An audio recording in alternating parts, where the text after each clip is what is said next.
Hello and welcome to the Casual Cinecast, powered by Cinelinx. My name is Chris. And my name's Justin. And my name is Mike.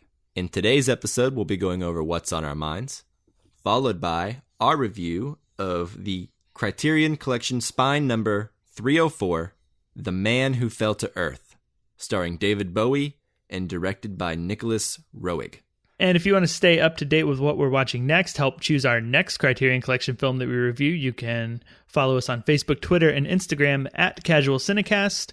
If you want to send us questions, you can do that at casualcinemedia@gmail.com.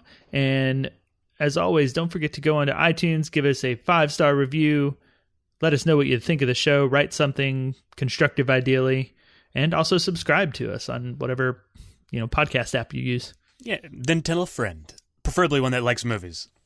Yeah, otherwise they're not going to get much out of this show. Tell someone who hates movies, actually. Just I'm to see curious what they would think, yeah. I imagine they wouldn't tune in for very long. Probably not. All right, are we ready to move into what's on our minds? I am. I also am ready. Good. All right. Thorough.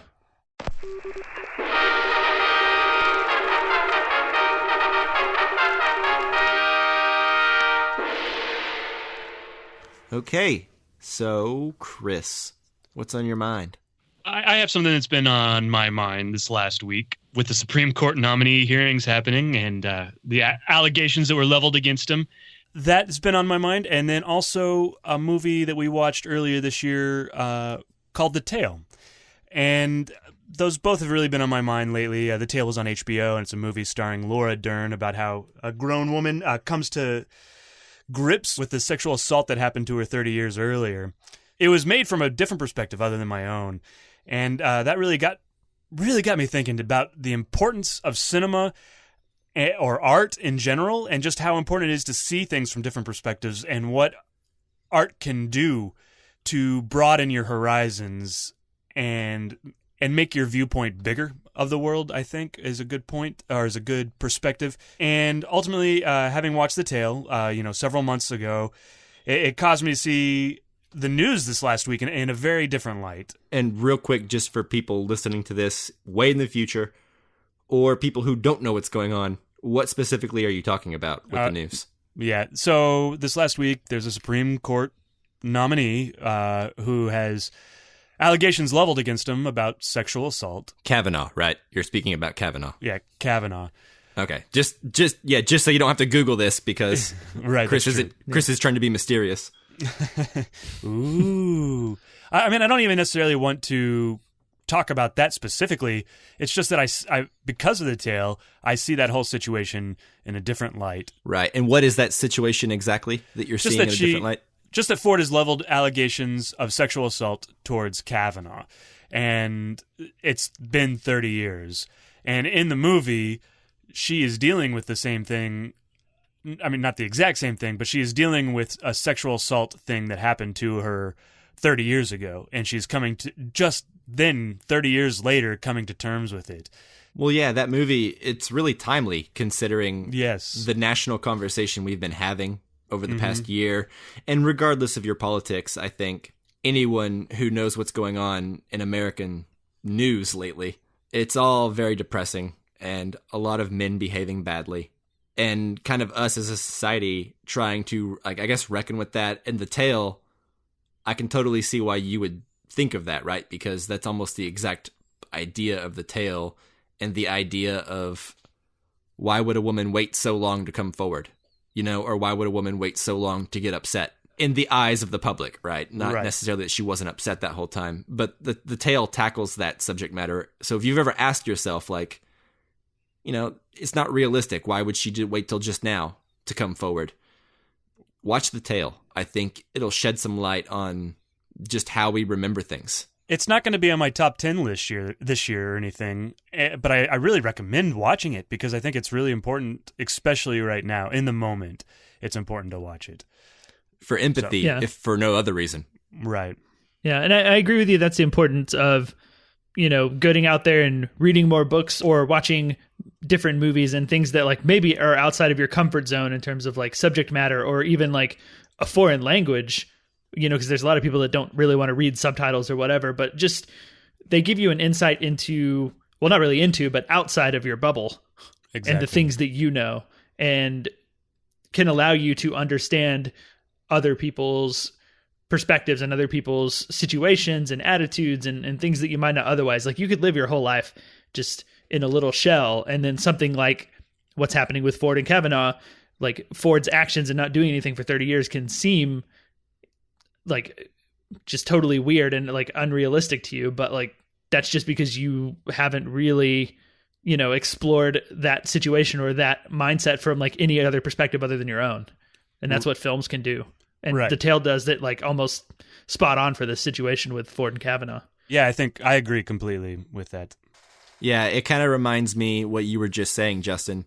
There's an Ebert quote, and I'm going to paraphrase it so it's not like an exact quote, but he basically says that he loves movies because they are like machines that create empathy. Yeah, that's a good one. Something to that extent, right? Like they are basically, Right. They are like empathy, like mainline straight to us, They can teach us something. They can change our worldview. They can show so much. And I think The Tale, it does have its shortcomings a lot in the technical department and a lot of shortcomings acting-wise. But The Tale does a lot right. And I can totally understand why it's been on your mind lately. If you don't know how you feel about what's going on right now, I suggest watching The Tale, just like Chris said. Or, maybe something like Mysterious Skin, which is a movie very similar to that, which Justin compared to The Tale in our episode about The Tale a few months ago. Even a movie like Eighth Grade, I think, has this kind of material just barely in it, but it's also told from such a different perspective than my own that it allows me to see things in a new light, I think, for sure. Well, good. I guess it's fortuitous that The Tale came out and that we've all watched it, and it's awesome to have seen it and have such like a powerful tool out there to be able to recommend to like anybody who doesn't understand that. We have this like very, very like similar movie that we can point it to, be like, watch this because it's almost the same thing and this might help you understand. Like it's awesome that it exists because of that. Right. Instead of just assuming she's lying or assuming she's in it for something. And we're talking about Ford here. Just consider from a different perspective. Yeah, and if you're not into politics, we're done now. Yeah, So- absolutely. We're gonna. This is the politics corner. Yeah, and I'm not even taking a side on that part of it, but it's just interesting how we can see new things through cinema and see modern events in different light because of it. Well, I don't think telling people to or recommending people consider all perspectives is necessarily getting political. Yeah, I don't. But I hear what you mean. So I hope this did not turn anyone off of the show, and onward we go. All right, so my next thing is BoJack Horseman. Oh, yes, on a much happier note. Yeah, BoJack Horseman, the happiest show ever. The 5th season of BoJack Horseman just came out on Netflix a few weeks back, and I've been a big fan of the show since it first came out. Me too. Me too. It is very, very good. It's so great. I never thought that an animated show about a horse could be so great. It's both poignant and packed full of jokes, just wall-to-wall jokes. And if you don't know, it stars Will Arnett, Amy Sedaris, Allison Brie, and Aaron Paul, all in this movie, or this TV show. Really great cast. It's about an aging sitcom star dealing with depression and self-medicating. I love this show, and sometimes it can be real uncomfortable to watch. But every season, I'm surprised at how emotionally invested I am in an animated show about a horse. And I just wanted to make sure I give it a hearty recommendation if you haven't already checked it out. I'm going to hop off of that real quick and say I have not seen the 5th season yet. I actually just caught up on the 4th season, so I could watch the 5th season, but I didn't get it done in time to talk about it with you today. But the 4th season Did that just come out? Yeah, the 5th season just came out, and I just finished the 4th. Chris, have you watched season 5? Is that what sparks this? Yes, I just finished it this week. Have you seen any of this show, Justin? I have not seen 1 minute of it. Yeah. Or 30 seconds. Yeah, so this is a Netflix original. Mm-hmm. And starting with season 2, this show becomes more about dealing with actual existential mental issues and mental health more than anything else, but it still handles it in a way that's very easy to watch and very bingeable, but also very poignant, and very heavy sometimes.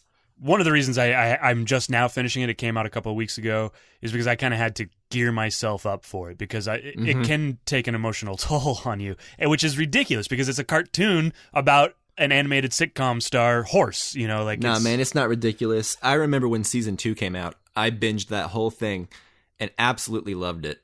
Yeah, I mean, I love it. By the end of it, I was exhausted. Yes. And then season 3 came out, I did the same thing, and I was exhausted again, even more so. And so I didn't even have season 4 in me until a year later when season 5 came out.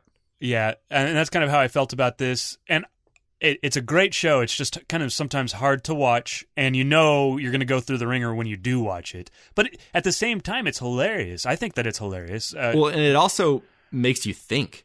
And it also, you're always constantly comparing it to your own thoughts and your own like anxieties and your own existential crisis that you have going on. And it makes you both feel better and worse about yourself at the same time. Yeah. So it's really quite brilliant in a number of places.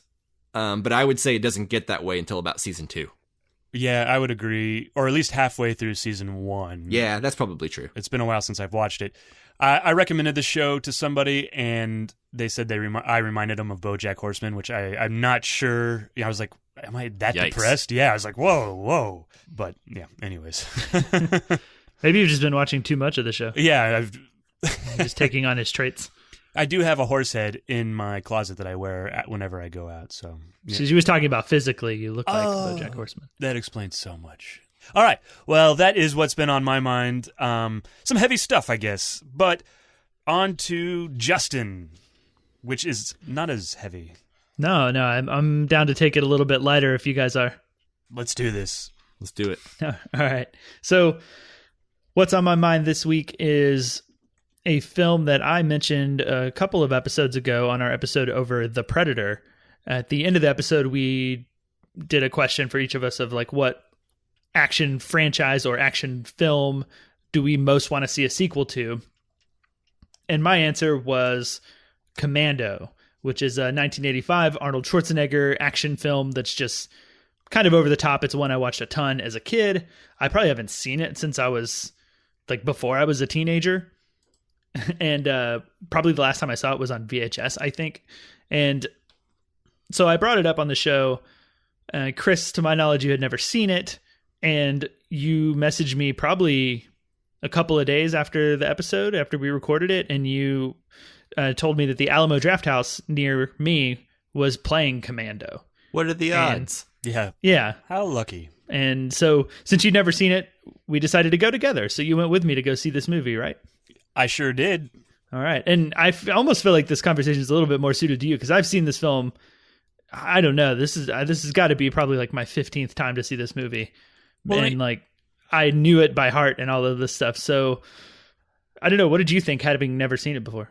Yeah, I enjoyed going to the movie and watching this, especially at the Alamo Drafthouse. I have to give a shout out because I think the Alamo Drafthouse is just a really cool place to go to. And the whole fact that they are showing Commando is really awesome. So if you have an Alamo Drafthouse near you, you should go frequent it because they play all sorts of crazy, awesome movies. Sidebar, real quick. Also, a lot of theaters have been doing this lately. Usually like on a Wednesday or a Tuesday or a Thursday or something. Mm-hmm. Studio Movie Grill around my house actually this week was playing both Rebel Without a Cause and Pan's Labyrinth. Nice. Yeah. I've been noticing I went to go see Pan's Labyrinth, which I don't want to talk about today, but I just wanted to say, hey, fun fact, if you think your theater isn't as cool as Alamo Drafthouse, look at the showtimes in the middle of the week. Theaters are always looking for excuses to dust off old movies, and you might get to see something really cool. Yeah, absolutely. Most theaters have some program like that. I know there's one near me that's like Sunday and Tuesday that they show an older film. It's always when I'm in the middle of something. So like Tuesdays is not a good day. Yeah. Like a work week. Yeah, exactly. Yeah. So back to Commando, I would say it's a bad movie that might just be good type of thing. Like it's walks the line of The Room, I would say. Arnold Schwarzenegger is fun in it. and them being aware of whether or not they're making a bad movie, because Arnold Schwarzenegger delivered these horrible lines so straight-faced that I can't tell whether he knows that they're bad lines or he just delivers them in such a way that it's like, do they know what they're doing here? It's really fun. I got to say, I had a great time going to see it. And everybody in the theater, you know, of course, because they're all there to see Commando, everybody in the theater was super excited to see it, too. In fact, apparently one kid, after he left the theater, said, "Dad, I feel alive." Oh, my. Yeah. So, yeah, it's definitely a fun, goofy movie. I think if I hadn't have seen it, or if I had have seen it before, I probably wouldn't have made the trip to go see it again. But it's not that I didn't enjoy it, and it was totally worth. I mean, just so you guys know, it's an hour and a half away from me, so it was quite the trip. Well, let me put it to you this way: now that you've seen Commando once, and you likely won't watch it again, I'm assuming. Yeah, unless there's a reason to. Yeah. Are you happy you saw it in theaters with your friend? Absolutely. Yeah, it was totally worth. Like on DVD by yourself with a beer. Right. Feeling sorry for yourself. I'm cooler than a beer. I've always said that. Yeah, you are cooler. Just not two beers. Yeah. Depends on if you're put in the freezer or the fridge, really. Yeah. No, definitely, it was worth. I mean, I drove an hour and a half one way. It doesn't make any sense. Yeah, I don't know either. Somebody will get it, probably. Or it's not a joke, and I think I get it, and whatever. That's fine, too. All right. I have a couple of questions for you, Justin. So you said that it's been 15 years since you've seen this, right?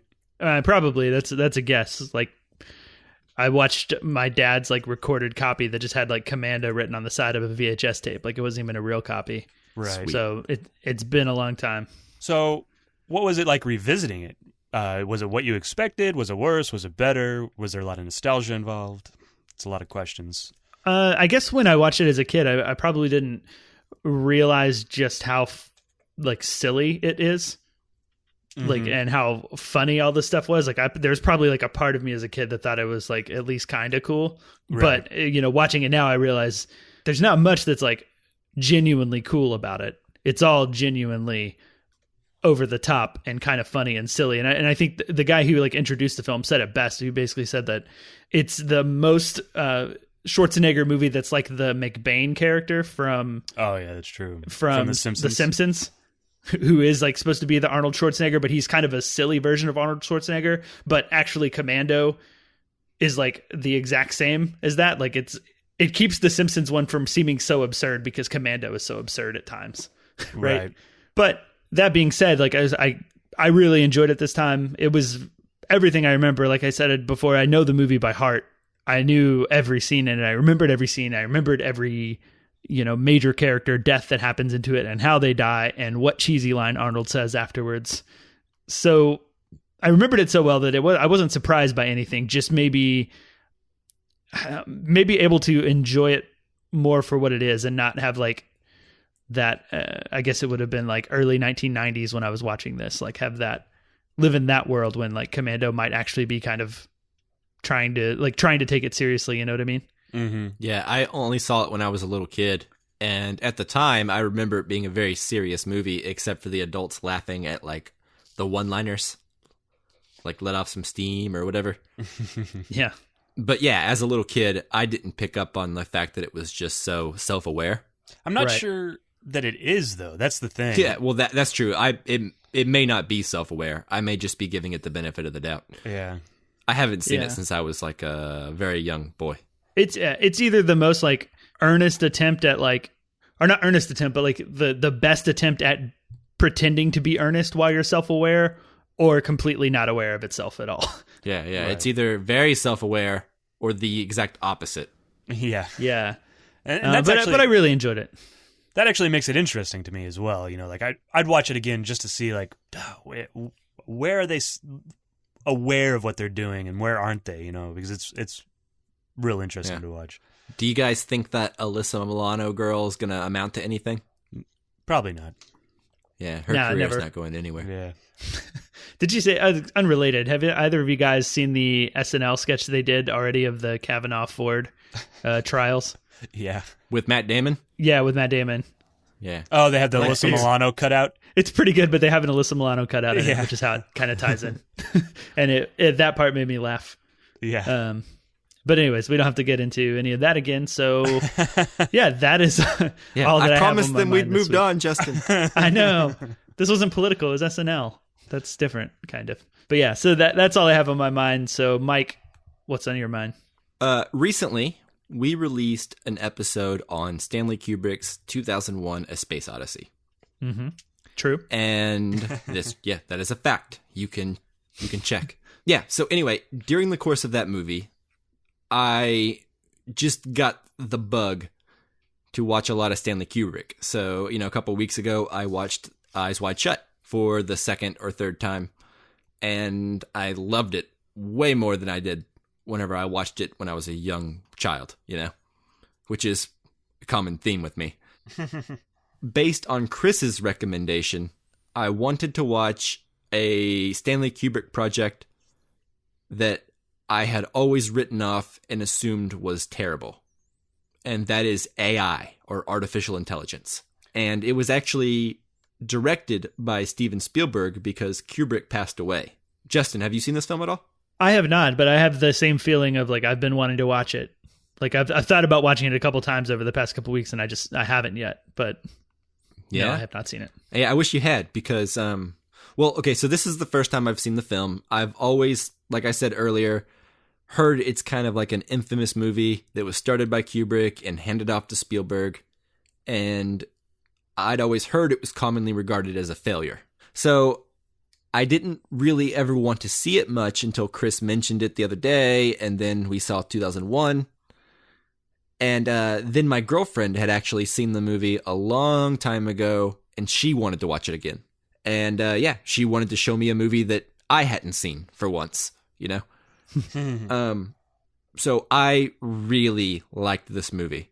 I mean, it's very weird in some places, but there is certainly a lot of really interesting vision in there. And I think by the end of the movie, I was pretty taken with it. It goes to some really interesting places that have made me think a lot over the past few days since I've seen it. And I even went back to listen to the short story that it's based on, called Super Toys Last All Summer Long by Brian Aldiss. But while the story is really minimal, AI is very different. It's like Kubrick injected a fairy tale into this short story and made the movie completely something unique that I've never seen anything quite like it before.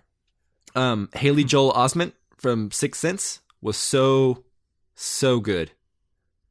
And it is a shame that he didn't make it past the kid actor stage, because my God, was he good. Yeah, Haley Joel Osment was in a TV show just recently. I actually saw him recently, and he got pudgy. Pudgy and a beard. Yeah, pudgy and a beard. But man, he is so good. He was so good in this movie. I've never seen a performance from a child actor like this. He is amazing in AI. On another level. Yeah. It's insane. And Jude Law was good, and the art direction was good. And afterwards, I got on YouTube and just watched a million things about Spielberg and Kubrick. And anyway, I'm really high on the movie right now. It definitely feels like Spielberg emulating Kubrick in a lot of ways. From my understanding, and you tell me if I'm wrong because you've kind of dived into it more recently than I have, but Kubrick was looking at the possibility of doing this film. And he decided at that point, he was like, I'm not the one for this. And he gave it off to Spielberg, right?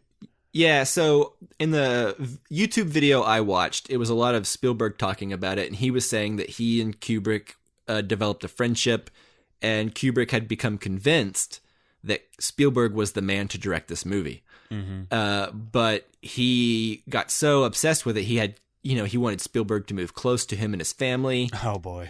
And he wanted to live next door to him and talk about him, and he would fax him storyboards and ideas. And Spielberg eventually started to realize that Kubrick had already directed the movie. Yeah. He just didn't want to actually show up and direct the movie.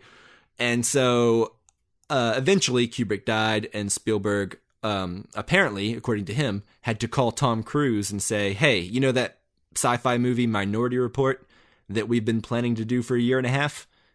Well, guess what? I got to do something else first. And apparently Tom Cruise was completely cool with that and was like, do it.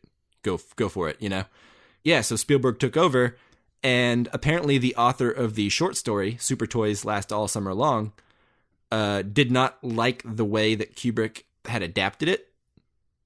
And Spielberg was like, I get it, I do. But with all due respect, I'm making Stanley's story, not yours. Right. And so AI became something all different, completely new. And after having actually listened to the original short story, I can see what he was inspired by, but I really like the direction that Kubrick was going with it. I really love the film as well.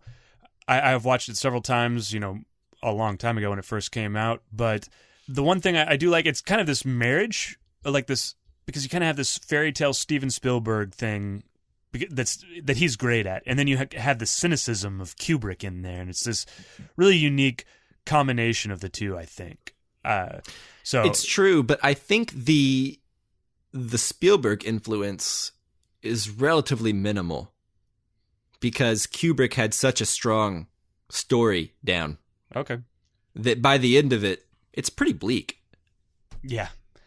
A lot bleaker than Spielberg. Let's put it that way. So I was pleasantly surprised, considering that I had always assumed this movie was a complete train wreck. Mm-hmm. And if you're a fan of Kubrick, watch it, just because there is so much Kubrick all over this thing that it's better than not having another Kubrick movie, That makes sense as far as I understand, so I will watch it soon. This has pushed it even higher up on my list of movies I want to watch. Yeah, no, I probably built it up too high, but I think it's really interesting. More than it's good, more than it's bad, I would say interesting and ballsy are the two things that come to mind when I think of that movie. I love balls. At the very worst, you do. It's an interesting failure. And I don't mind watching interesting failures, That's at worst, and I don't think it's a failure. No, neither do I. Yeah. So that is all I really had on my mind that I wanted to talk about this week. Are we ready to talk about upcoming Criterion releases? Absolutely. Mm-hmm. Let's do it. Okay, so this month we got the announcements for the December 2018 releases from the Criterion Collection. On December 11th, we have 40 Guns from Samuel Fuller. Also on December 11th, we have A Dry White Season from Suzanne Palsy. And then on December 18th, we have Panique from Julien Duvivier. Hopefully I'm pronouncing that right. You did a pretty good job in my eyes. It sounded good to me. Yeah. And that's half the battle. Yeah. And then last but not least, also on December 18th, we have Sawdust and Tinsel from Ingmar Bergman. So, yeah. What do you guys think of this? I haven't seen any of them. Well, that's not true. I've seen 40 Guns by Samuel Fuller, but none of the other ones. And I thought it was, fine. It didn't stand out to me as exceptional, Samuel Fuller. It's not The Big Red One or White Dog, or The Naked Kiss or Shot Corridor. But there's a lot there to like. It's a Western. Yeah, I watched it with you, and I remember just my feeling I remember leaving with was just after it was over. It didn't really do anything for me. I had no... it didn't stick in my mind of I should watch that again someday. I still don't have the desire to rewatch it from what I remember. The only thing that I remember about the movie is very strong female protagonist. And that seemed a little bit ahead of its time. But I don't remember a whole lot about what happens, so I won't say much more than that. But I'd like to watch it again. Why not?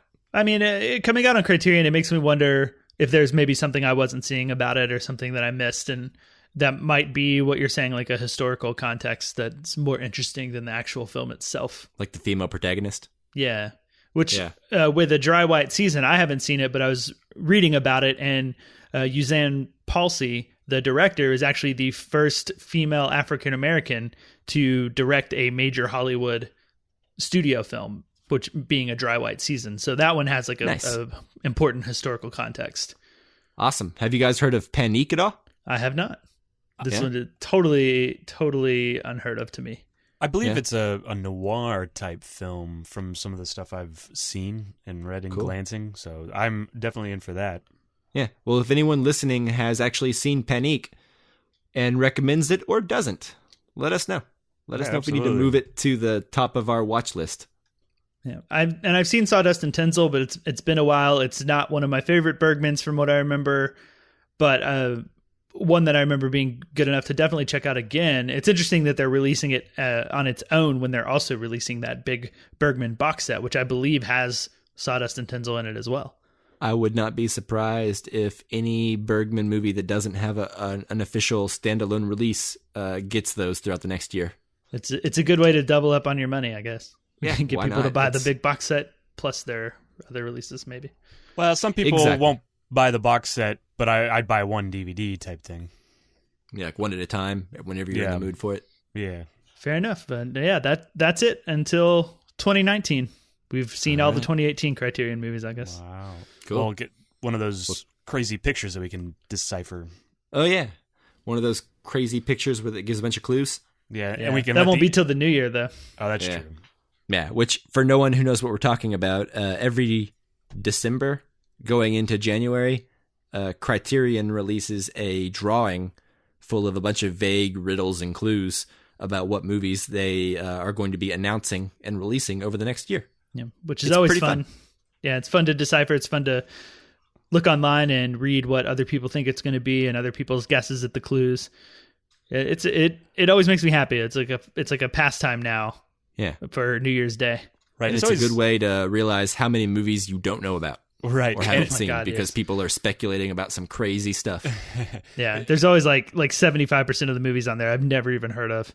And so I just feel real small. It's always amazing how fast the internet deciphers it as well. You're like, whoa, that was very quickly. Yeah, and then you spend the next 12 months realizing how correct they were within the first hour. Yeah, you're like, there's no way they're right. And then every month you're like, oh, they were right.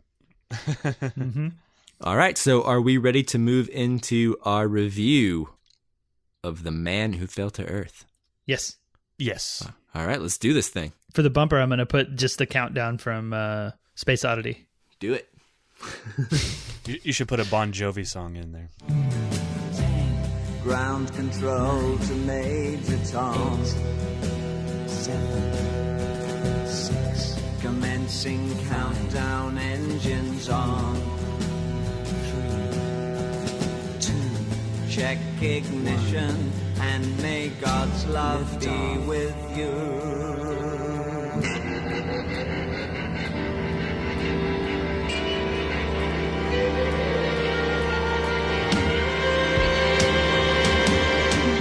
Okay, so as always with our Criterion films, most of them have been around long enough that you should have seen them by now, so there's going to be no non-spoiler section. We're just going to go straight into spoiling the film and talking about it very specifically, so you have been warned. So, guys, I just wanted to start off with, it's a big spoiler, there's a man and he fell to Earth. Yeah, inappropriate, Chris.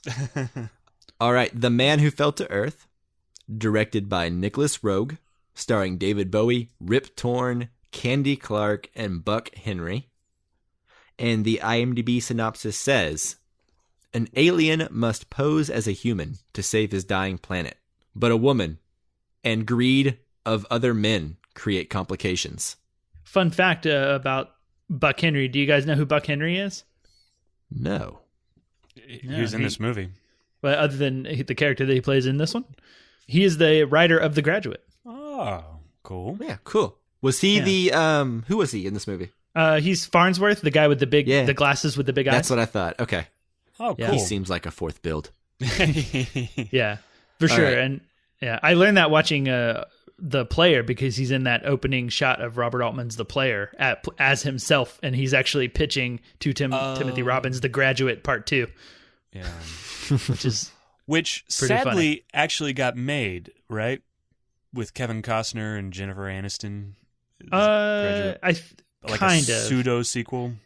Yeah, I believe that one. It's like I had no idea. You guys are blowing my mind right now. yeah, it's like he plays the character that the book or the original story of The Graduate was based on, or something like that. So it's not really like a sequel within the world of The Graduate, but it's a sequel within our world where The Graduate film exists.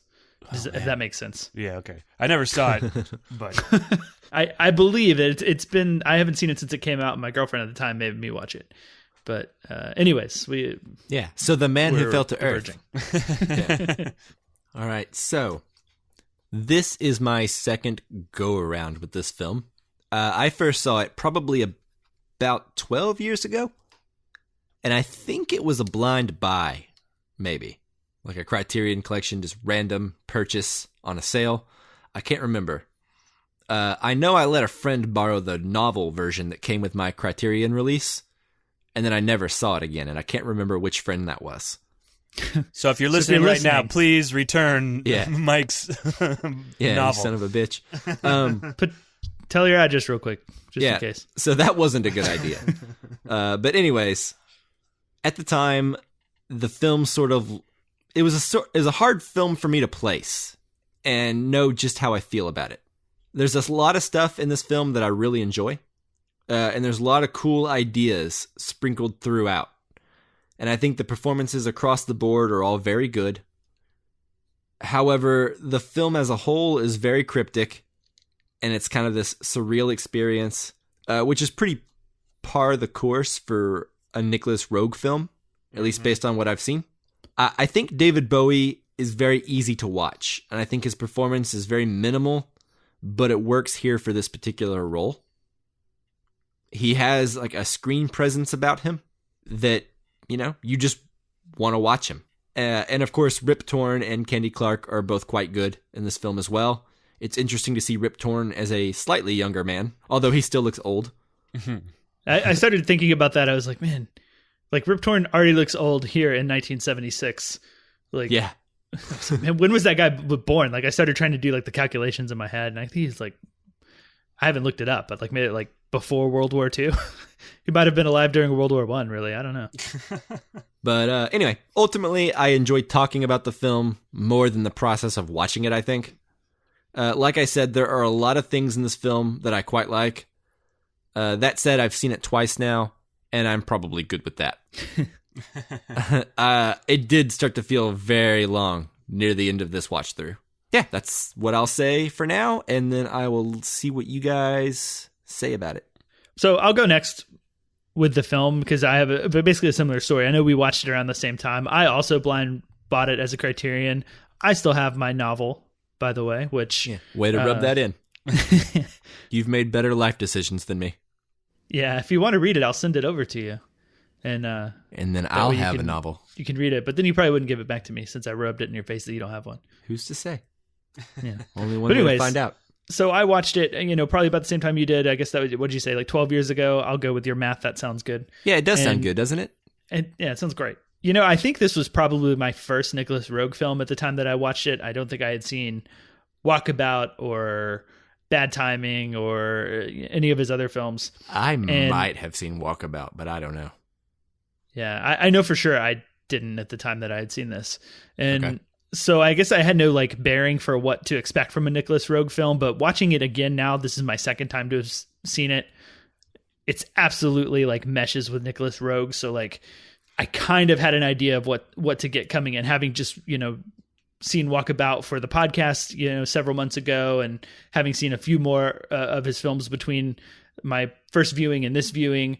And so I felt a little bit more comfortable, a little bit more at home. But I think that the film, while good, I think that if you get caught up in the science fiction part of the film, I think the film gets pretty boring pretty fast. And I think that it's a very interesting film to me because while it has this sci-fi premise, it doesn't really feel like a sci-fi film to me. Like, or that at least that doesn't really feel like what it's about. Yeah. That's a good way to phrase it.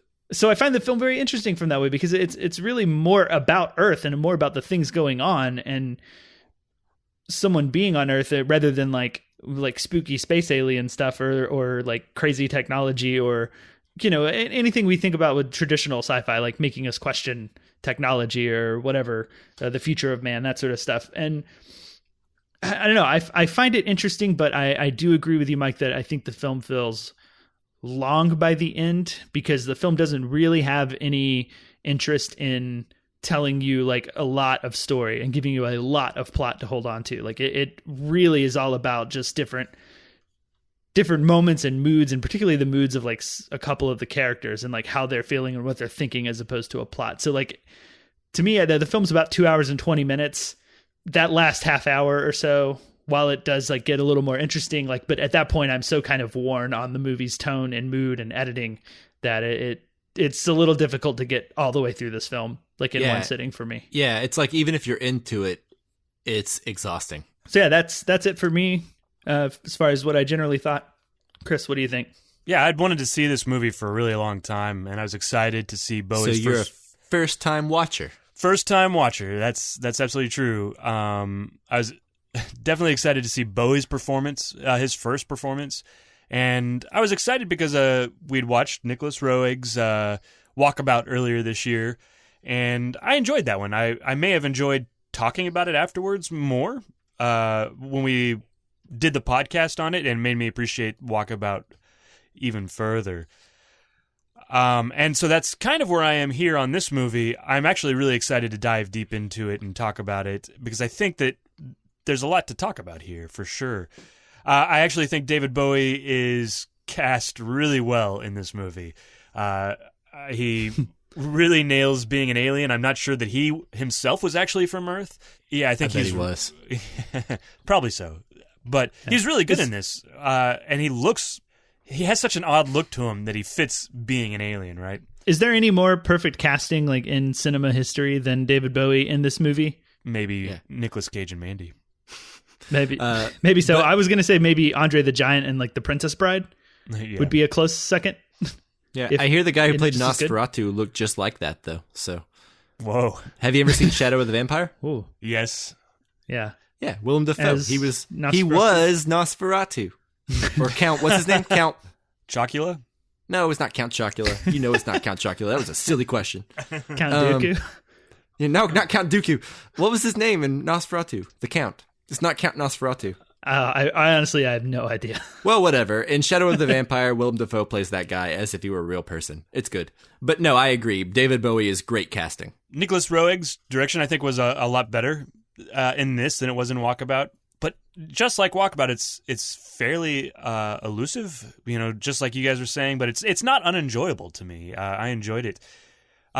Ultimately, I really enjoyed this film, but I don't think it's for everyone. If you're looking for a meditation on, humanity and sex and greed, I think that this is a movie for you. Other than that, maybe steer clear of it. But I recommend it for sure.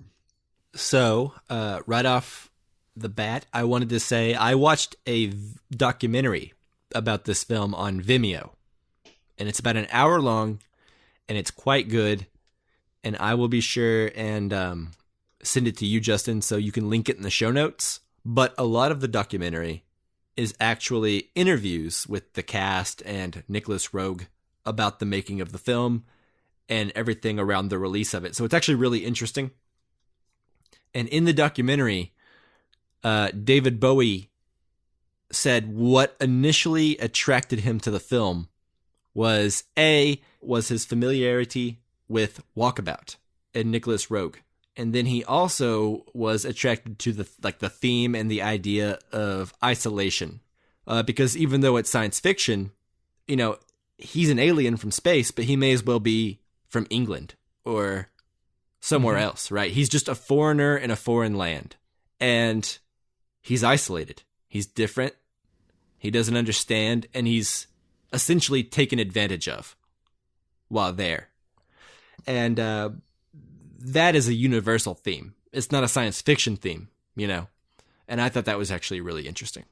Yeah, and it's something that they play off of, I believe, in the movie. And full disclosure, I actually did read the novel after watching the film, and because it's pretty short, pretty quick read. So I apologize if I do get any of the novel mixed up with the film, but I believe in the film they actually make it a point. At some point, someone calls him an alien, but they're actually referring to him as an illegal alien. Yeah, like in the citizenship green card sort of. Yeah, sense. They're like, "Are you from Lithuania?"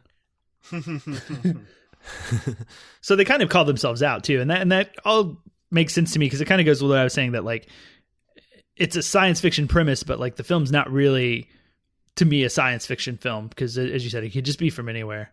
Right, and there's some cool science fiction themes explored in it. Like when he arrives, he has all those cool patents that cause him to be an extremely wealthy person, and then we also see it dramatically improve the lives of humans on Earth as well. One of the things he invents was like basically a Polaroid camera before Polaroids were a thing. Mm-hmm.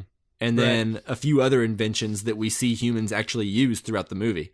So he essentially comes to us and gives us gifts that make our whole society better. That his society is just kind of taken for granted. And I thought that was really interesting. It's kind of a cool way to address the science fiction premise without really focusing on it too much.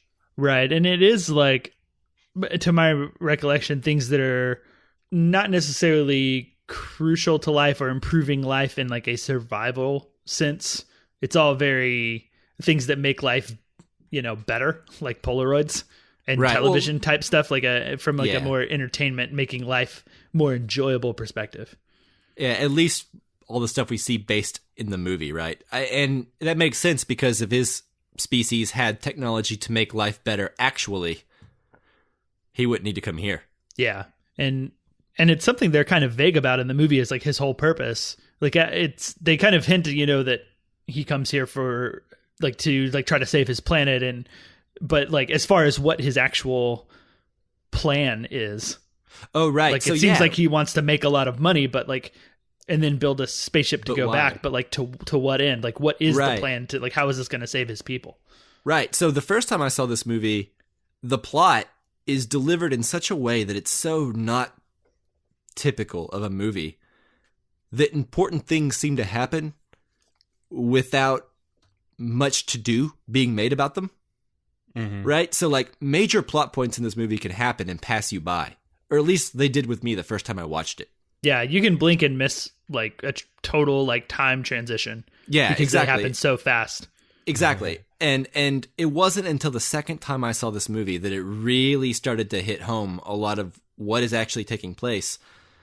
And so his plan essentially is to land here, get a whole bunch of water, build a spaceship after establishing a life on Earth and creating a company that can basically advance us enough to build a spaceship to get back to his planet so he can bring water to his dying planet, right? That is the premise, if I'm not mistaken. And through the course of the movie, that basically never happens through one way or another. But that is his plan, right? You read the book. Is that essentially right? It's close. Like so in the book, and I think the movie leaves this vague enough to kind of interpret what you think his plan is going to be. So I don't know that as far as the movie goes that you're right or wrong. But so in the book, he's building a ship that is big enough to go back to his planet, pick up all the people who are left, because not a lot of them are still living. Like they've dwindled down to a very small population, and then bring them back to Earth to live. And he can, I guess, like support them with all of his money, and he's supplied Earth with all of this awesome technology. Gotcha. So people will be happier to like accept them into society. Of like, look what we've brought you, all this technology that's made life better. That's interesting.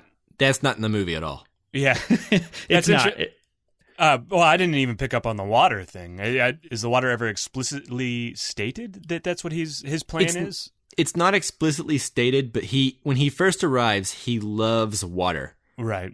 And it's one of the first things he does. Is like it's all like the dusty, crappy planet flashbacks that he's on. It's never explicitly stated. I must have just read that in a plot summary somewhere. Yeah, I've seen that before, that he needs to take water back. I was like, that never... I didn't know about that. But if you're just watching the movie, Roeg doesn't give you that much. Like, what I picked up on the first time I saw it was that he was an alien. He came here with a bunch of patents.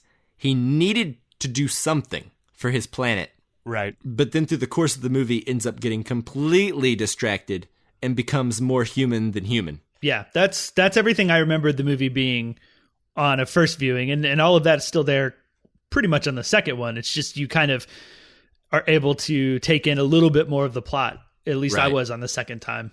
And kind of jumping off what Chris said earlier, I was listening to some of Roeg's interviews about his casting of David Bowie, and he said he wanted someone who was inside society and awkward within it. And that was the reason Bowie was so appealing to him. And also Bowie is always changing his style and his music and everything that he kind of puts out, so he's very hard to peg. That makes sense. And it also makes sense to like put a musician in this role because of the way that the film ends, with where like he just kind of hangs out on Earth, never goes back, and he ends up making a record. Oh yeah. Yeah, which is also The not Visitor. explored in a really informative way. Just that it was really bad. Yeah, so Rip Torn didn't like it. Yeah. So I guess going off of that and several points, I want to say that like if you guys have the chance and you're interested in this story on a base level, the novel really gives you a lot more to grasp onto and think about from like a pure like idea theme perspective. And so I would recommend reading the novel to fill out, like, if you're truly interested in these points. But like you said, Mike, you're kind of good on watching the film again, probably. It's certainly a good substitute to the book, and I can understand why they would put it in the Criterion Collection version, because it really does fill out a lot of the gaps and allow you to see even stuff in the movie that's like vaguely hinted at. You can understand, you can see like, oh, that's there because it's in the book. And I don't know, to me, it's a good supplement to the movie, and almost like it improves the movie in a way. Yeah, but does that a successful movie make? I don't think so. I mean, I think the movie has its flaws, and to me, for being too vague at points. Yeah, I would agree with that. And, you know, I like Walkabout quite a bit, and I don't dislike this movie by any stretch of the word. But as I said earlier, I'm done with it. You know what I mean? Yeah. Like, I'm good on this movie. 2 times Totally. is plenty for a lifetime. Do you guys want to talk about like the editing at all? Because Nicolas Roeg has a very unique and noticeable style of editing, at least based on like the films that I've seen of his. Yeah. Let's do it. Yeah, I don't know if you guys feel that way, but like I feel like he's very purposeful with his editing and very in your face with the editing. Like a lot of the things that I learned in film school in terms of how you're supposed to edit, or if you listen to Hollywood editors talk about editing, the big thing that they preach is try to edit so people don't notice the edit. Like if they're noticing your edit, you've not done your job as an editor. That's more often than not the case, right? You guys have heard that? Mm-hmm. Yeah.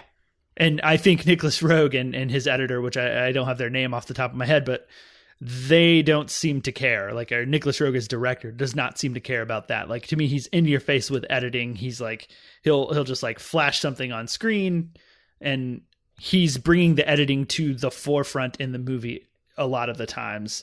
And particularly in this film, he's doing it a lot with Bowie's visions of his planet. And sometimes like I find myself confused, and I find myself confused a little bit in like Walkabout and some of his other films too. Sometimes whether I'm seeing a memory or am I seeing a dream or a vision of the future, you know, like he doesn't really seem to give you any context for like all of that editing either. Right, there's that sequence where he's blinking and looking into the past.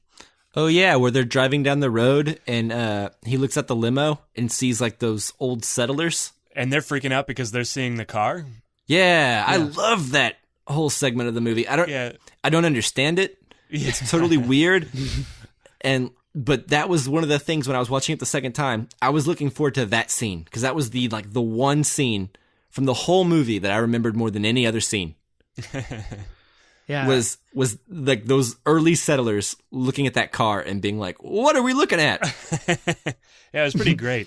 I'm not sure exactly why it's there, but yeah. Weird, and like, why is it in there? Yeah, and it's kind of funny in a movie that's overall not that funny. Yeah, and the music's all banjo-y or something for some reason. Yeah. Yeah, it says it's like Smokey and the Bandit almost. Yeah, it's just weird. Yeah. But that totally reminds me of something I read about the movie, what you were saying about Nicolas Roeg's editing and it being very purposeful and very deliberate. So Candy Clark, who plays Mary Lou in the film, who I think is very, very good.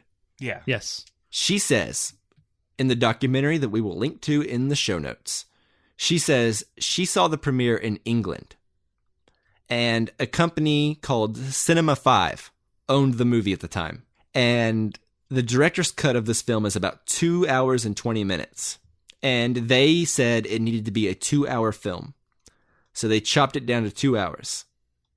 And it premiered, and apparently it did not go over well. Everyone hated it. Apparently it was disjointed and butchered. So later, when the company changed management, Candy Clark reached out to the new management and asked if they could recut the movie, to which they said yes. But they didn't have the original negative. Oh. Yeah, so she was like, don't worry, this is who has it, and here's how you can get it. And she knew exactly who to call and who to talk to. Thanks to her, essentially, the real version of the movie, the version we've seen, exists, and the other version that was originally released to lukewarm reception disappeared and is very rarely seen anymore. So essentially, Candy Clark, because she was passionate about the movie and believed in the movie, years later, even after she didn't like the cut she saw, remembered filming it and believed there was something good to be there. You know, she believed that if in the right hands, it could be cut into something worthwhile. She just had a gut feeling about it, and, you know, she made it happen. She just willed it to happen, and I think that's really awesome. Yeah, absolutely.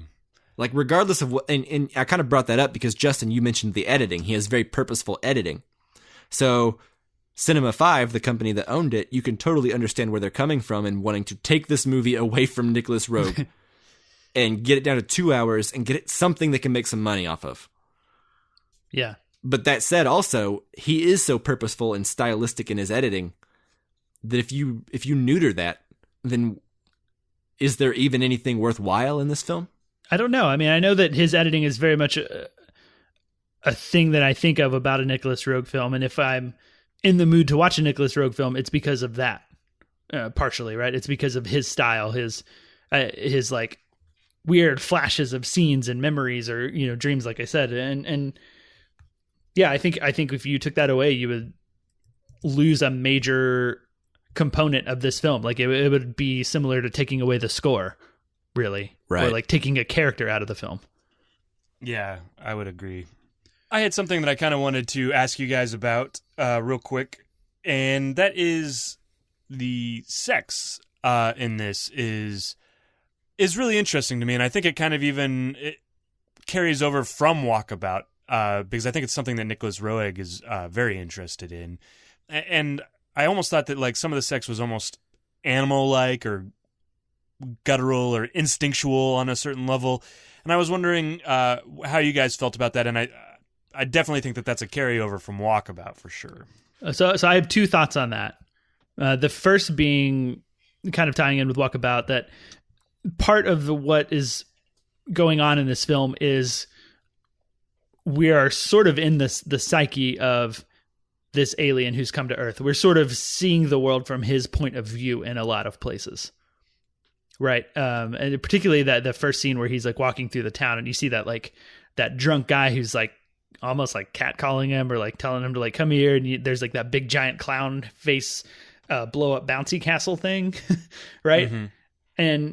And I think we're, for the most part, stuck with that point of view in the movie, you know, and that's part of what we're supposed to do is like, look at the Earth, look at the way that things are, what people do, how people are, how people act, how they talk. And we're supposed to be looking at that. And I think that viewing sex that way is intentional. Like, and there is, to me, sort of like a detachment where you're documentary looking at style, it. maybe? Like almost. Yeah. Like, it doesn't feel very sexy or anything to me. And something we were talking about when we did Dead Ringers and David Cronenberg is that his sex scenes feel kind of gross, kind of like uncomfortable, and definitely not sexy, but Nicolas Roeg's feel different to me. They feel almost like detached. Like you said, it's almost, they just feel like animalistic, ritualistic, like something that just happens without like the sex appeal. When Newton, or David Bowie, or whatever his real name is, first arrives on the planet, he is free of all vices. He doesn't drink, he doesn't watch TV, he doesn't have sex. All of those things, by the end of the film, he's addicted to. Maybe not sex, but he certainly partakes, and he shouldn't, because he's married, right? So, I think a lot throughout the course of the film, these are portrayed as vices, without a doubt, that are ultimately distracting him from his main goal. And in the end of the film, Rip Torn sees him. He hasn't aged, but he's very much a drunk. Right. And at the end of the film, I think the last thing he does is burp. Like just some drunk. Compare that with the beginning of the movie. He comes down and he's so perfect and he's so foreign and he's so uncorrupted by all of our vices. And by meeting Mary Lou, he's introduced to drinking. He's introduced to sex. He's introduced to TV, and everything that can possibly distract him and make him more human and distract him from his ultimate, pure, unselfish goal. Yeah, that's interesting because Rip Torn has the addiction of... to sex. Of younger ladies at the very beginning, and at some point through narration, he says that he gives it up because he's so fascinated with the technology of David Bowie's right. It's a distraction. Company. Yeah. Like sex and drinking are meant to be just like spinning your wheels and wasting your time in this film, is what it seems like, right? Okay. And at the beginning, like Justin said, he's walking through town, he sees all the drunks, they're catcalling him or whatever they're doing. You know, he just wants to hang out by a bridge and drink water from the lake. And then sell his rings. Yeah, and sell his rings and patents. And then Rip Torn, he's distracted by sex. You know, like young girls, like the human nature, like his main vice, you know? And when he's motivated, he can move past that. Yeah. So we kind of have two characters that both start in different places, and by the end of the movie, they've swapped places. Yeah, essentially. Yeah, that's kind of interesting. And even with Mary Lou eventually moves on and tries to get into a relationship with Bryce, which is Rip Torn's character.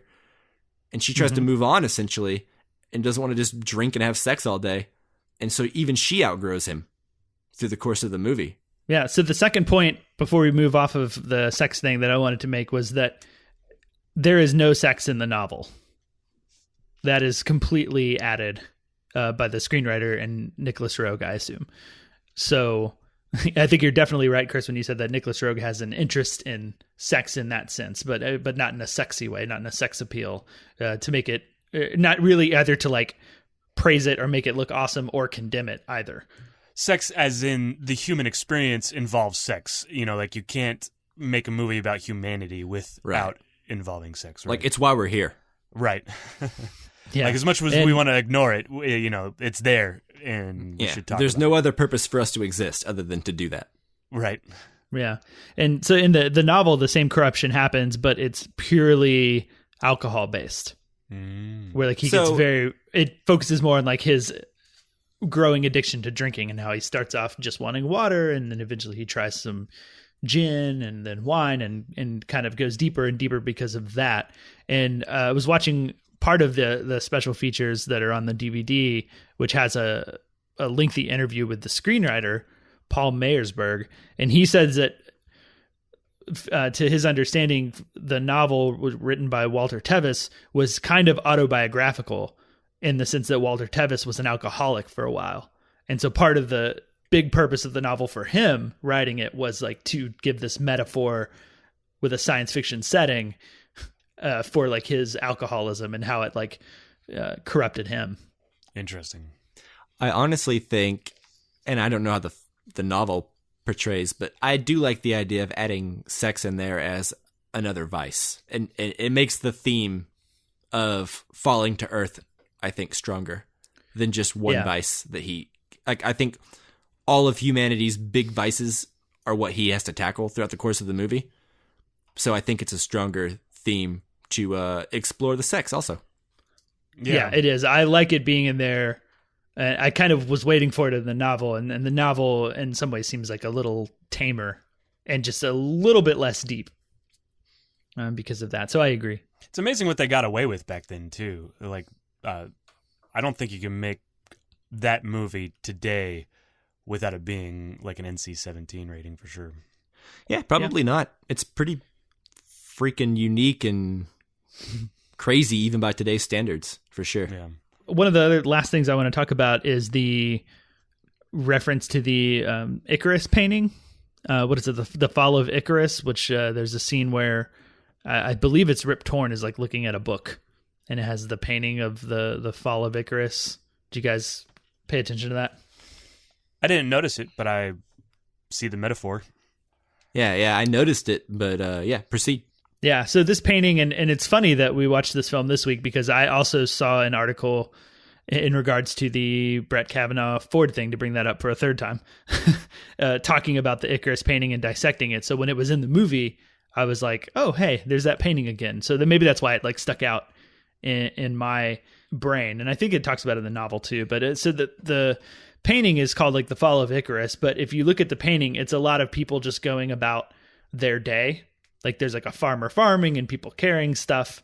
And if you look like at a small part of the painting, there's like a single leg like sticking out of the ocean as if it's a person who's just fallen into the ocean.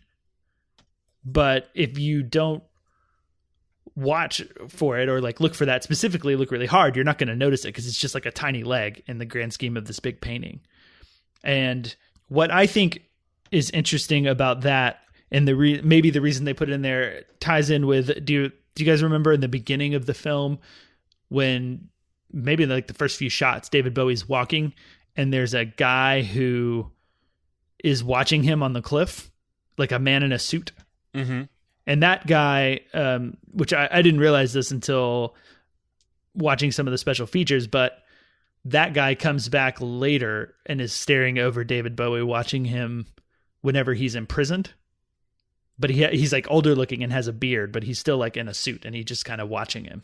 What did you guys make of that? Because that's something they never explain. Like that guy never talks. He never says anything. It's just this guy walking or watching him walk.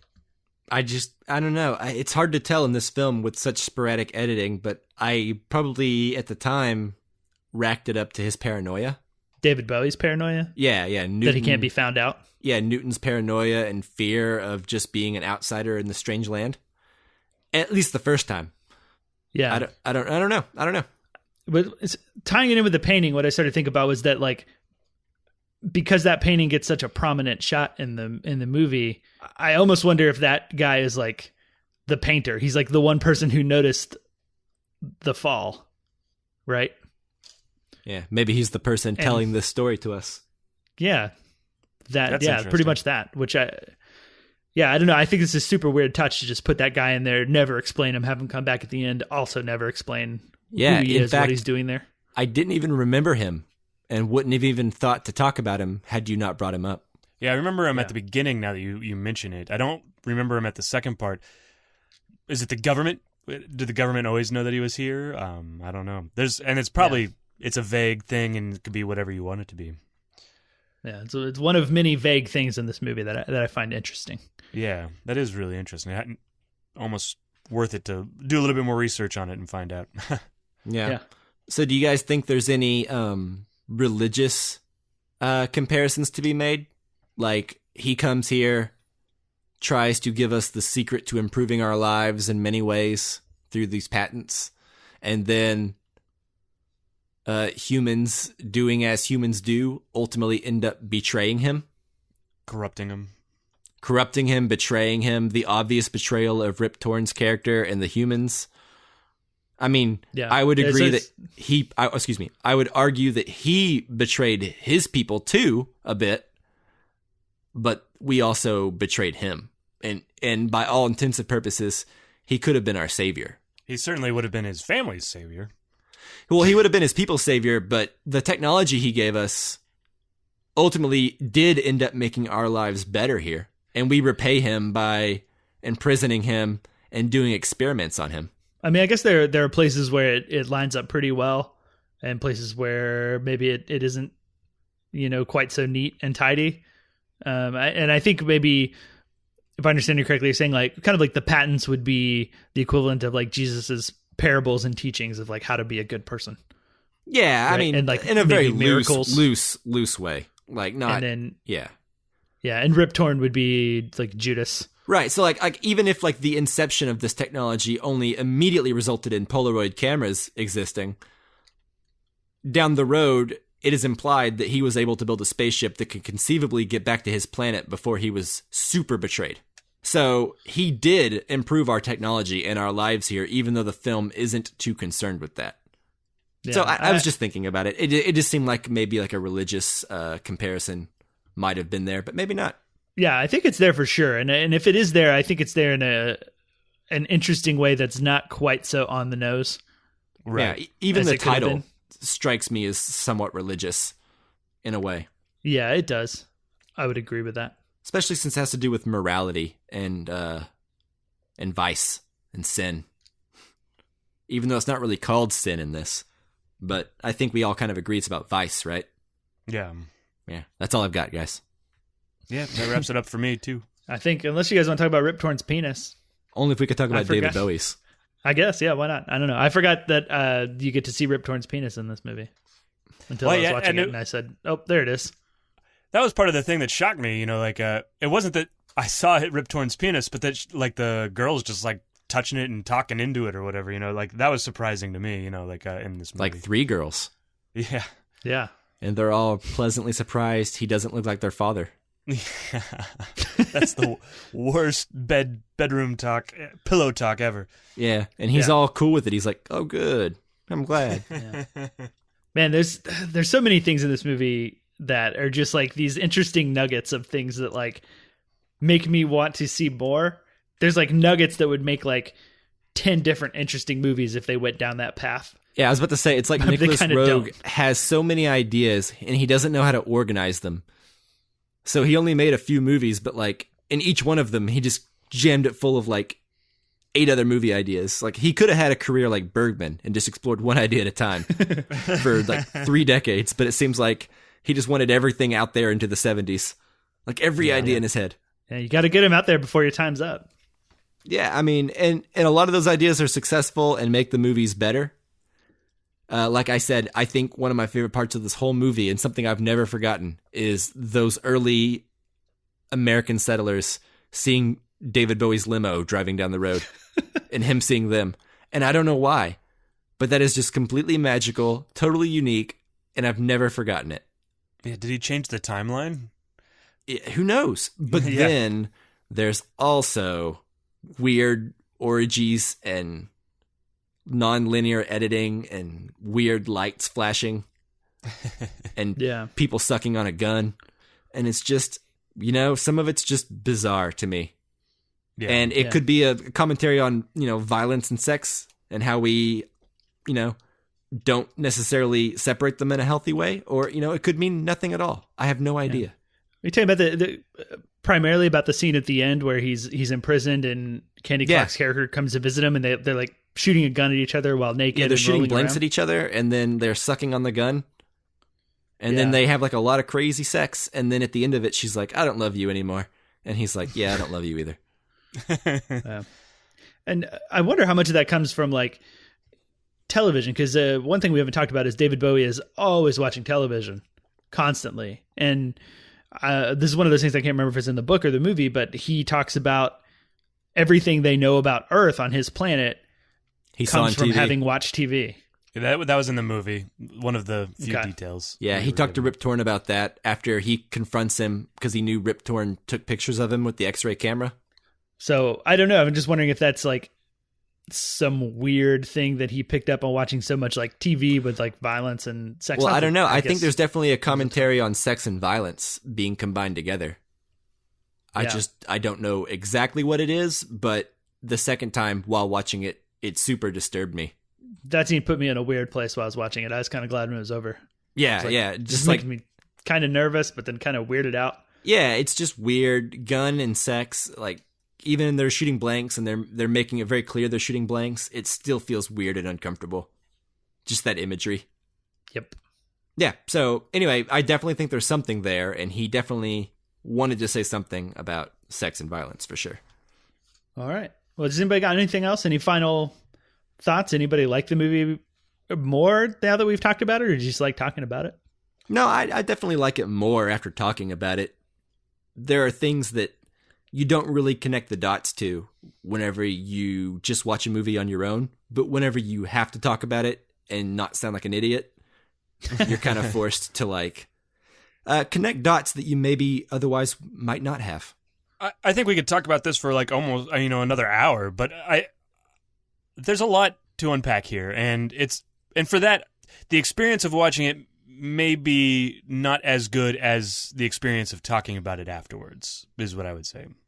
If you are at all interested in this movie and think there might be more to it than you got yourself, watch the documentary we're about to link to in the show notes. It's only like 55 minutes long, and it has interviews with a lot of the people who were there, and it's quite interesting. For sure. And if you've seen this movie a bunch and have unpacked it plenty and maybe watched that documentary and you've, picked out things we haven't even touched on, like let us know, send us like messages on Facebook, Twitter, wherever, send us an email. Yeah. Yeah. If it's cool, we'll read it on the next show. Definitely. Absolutely. With that, are you guys ready to move into our next Criterion poll? Yeah, let's do it. Yes.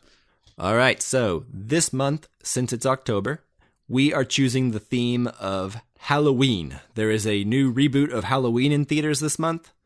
Also the holiday of Halloween. So Halloween is an appropriate theme. What we're going to do is we're going to each choose a Criterion Collection film based on the theme Halloween.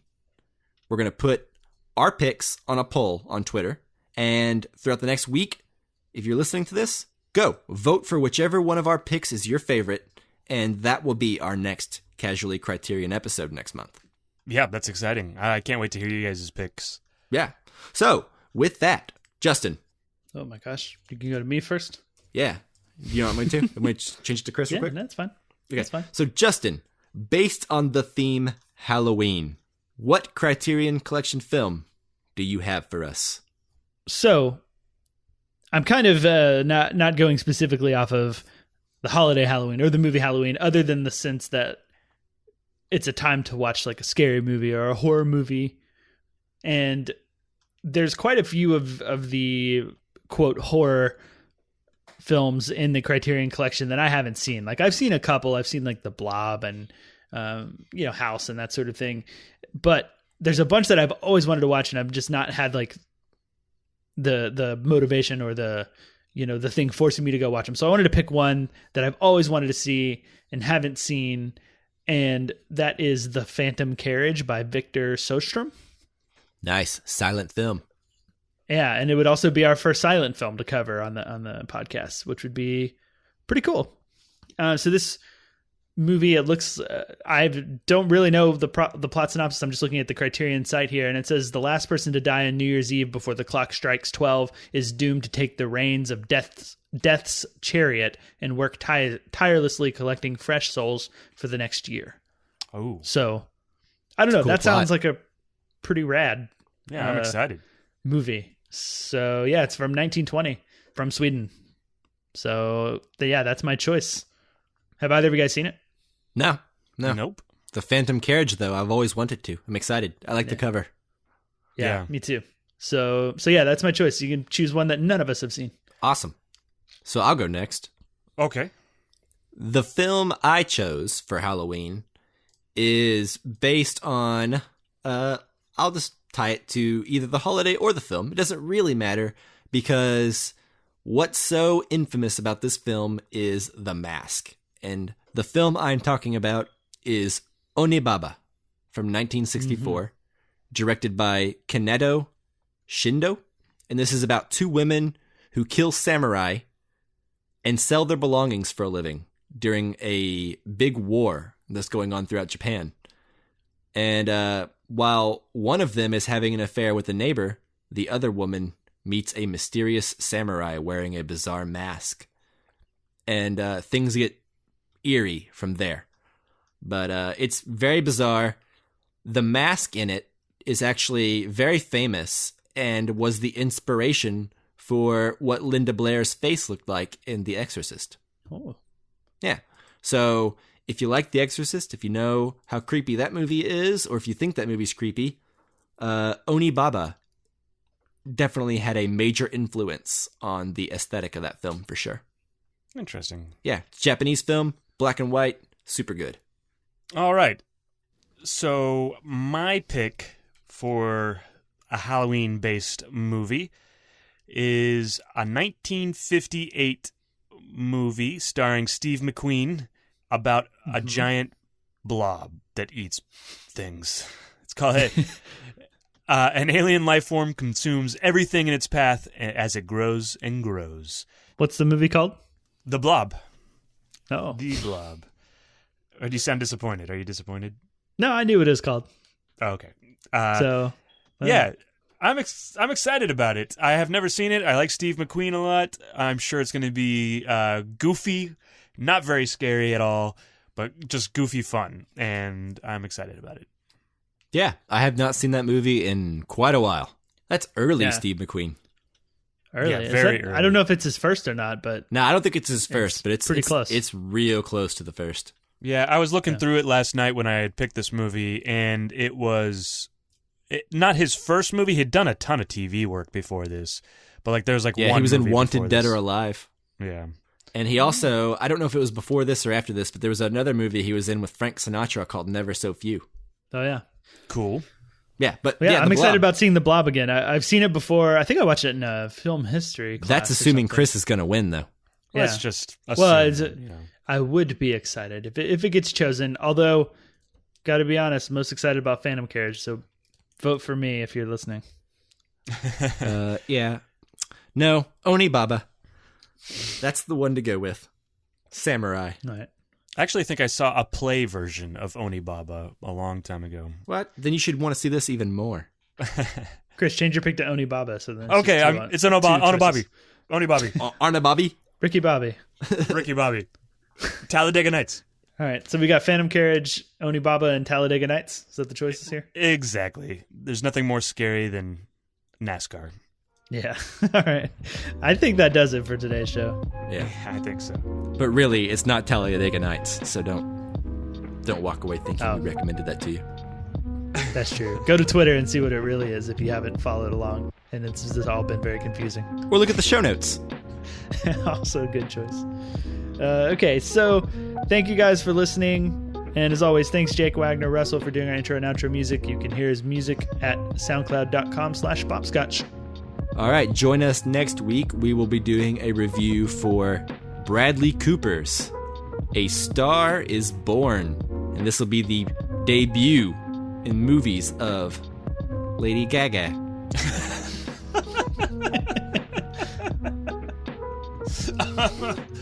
Wow. Pronunciation spot on as always. Yeah, good job, Mike. Thank you. Fucking nailed that. Yeah, it's amazing. So if you want to send us your thoughts on A Star is Born or questions for us to answer on the show about A Star is Born, or I guess any other film, why not limit ourselves?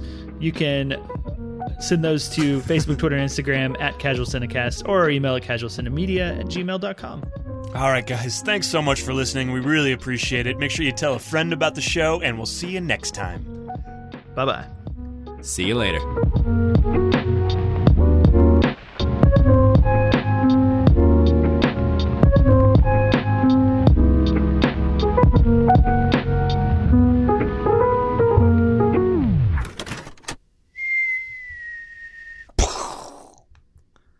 That was the man falling to Earth. Oh. Okay. I thought it was a bomb falling to Earth, to be honest. No, just a man. Just a man.